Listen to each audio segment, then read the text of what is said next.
Bonjour à tous, bienvenue sur Mac Forever. Aujourd'hui, je vais vous parler des nouveaux iPods. Enfin, franchement, vous n'avez pas l'impression que depuis quelques temps, ces baladeurs évoluent plus beaucoup? On te change un peu la forme, on te rajoute 2-3 icônes et hop, tada! Voilà les nouveaux iPods de 2012.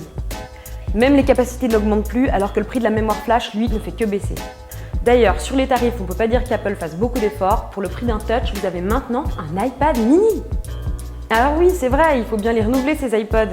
Mais parfois, on dirait que les designers manquent un peu d'inspiration.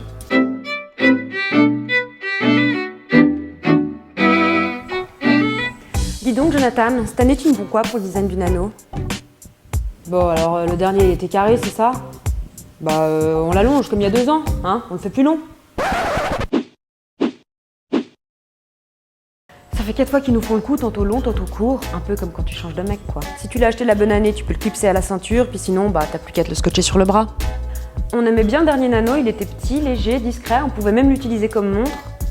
Ok, ça faisait un peu geek. Le nouveau ressemble plutôt à un iPod Touch bas de gamme avec de fausses applis.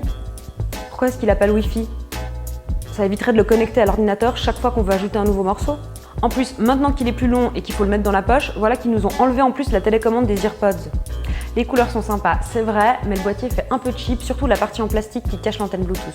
Bon, alors le bouton Home, je suis pas vraiment convaincue. Avant, il suffisait de glisser sur la gauche pour revenir à l'accueil, et c'était bien suffisant. D'ailleurs, ça marche encore. Pas besoin de perdre de la place avec ça.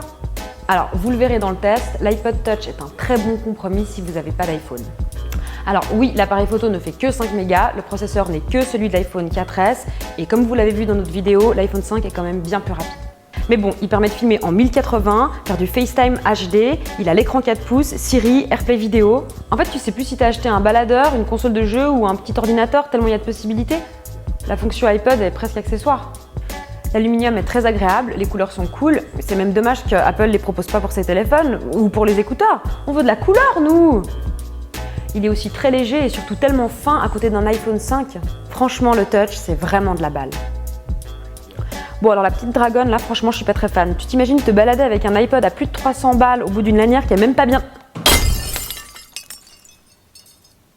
Bon, c'est vrai que c'est rassurant quand tu prends une photo au-dessus du vide, mais franchement, je me vois pas tout le temps me balader avec ça. Et puis à 300 €, ils auraient quand même pu laisser la télécommande. Alors, le shuffle. Bon, déjà, c'est le même que l'an dernier, ils n'ont pas changé. Faut dire que sur le modèle d'avant, ils avaient carrément enlevé les boutons. Du coup, après, ils se sont quand même dit qu'à prendre 15 combinaisons de clics par cœur, rien que pour changer de piste... Style, tu rentres de soirée, t'es un peu bourré, et c'est la punition, quoi. Tu veux te faire un bon YouTube, et tu te retrouves avec...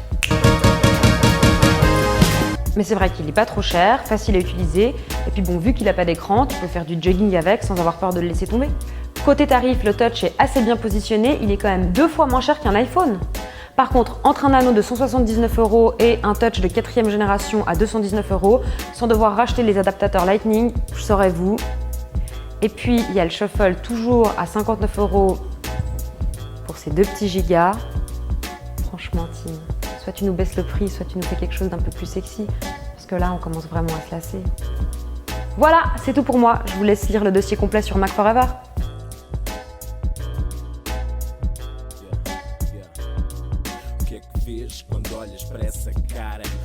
Les nouveaux iPads, c'est trop sympa. iPod! Ah mais putain, je fais pas exprès.